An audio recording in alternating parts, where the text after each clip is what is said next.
Adoor Kadampanad കല്ലുകുഴിയിൽ tourist bus നിയന്ത്രണം തെറ്റിമറിഞ്ഞു. യാത്രക്കാർ നിസ്സാര പരിക്കുകളോടെ രക്ഷപ്പെട്ടു. കൊല്ലം ഫാത്തിമ മാതാ ബി.എഡ് കോളേജിൽ നിന്നും വാഗമണ്ണിലേക്ക് ടൂർ പോയ 2 ബസ്സുകളിലൊന്നാണ് രാവിലെ 6:30ഓടെ മറിഞ്ഞത്.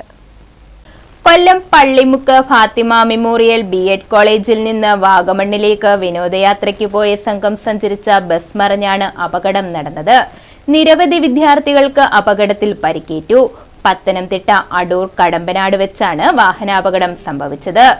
വെള്ളിയാഴ്ച രാവിലെ 6:30-നാണ് അപകടമുണ്ടായത്. വിനോദയാത്രാ സംഘത്തിൽ 44 പെൺകുട്ടികളും 5 ആൺകുട്ടികളും 3 അധ്യാപകരും ഉൾപ്പെടുന്നു. കല്ലുകുഴി ജംഗ്ഷനിൽ വളവ് വേഗതയിൽ വീശിയെടുത്തപ്പോൾ ബസിന്റെ നിയന്ത്രണം വിട്ടതാണ് അപകട കാരണമെന്നാണ് കരുതുന്നത്. നിരവധി വിദ്യാർത്ഥികൾക്ക് അപകടത്തിൽ പരിക്കേറ്റു. ആരുടെയും പരിക്ക് ഗുരുതരമല്ല എന്നാണ് വിവരം. നാട്ടുകാരും അടൂർ ഫയർഫോഴ്സും ചേർന്ന് രക്ഷാപ്രവർത്തനം നടത്തി. പരിക്കേറ്റവരെ അടൂർ താലൂക്ക് ആശുപത്രിയിൽ പ്രവേശിപ്പിച്ചു.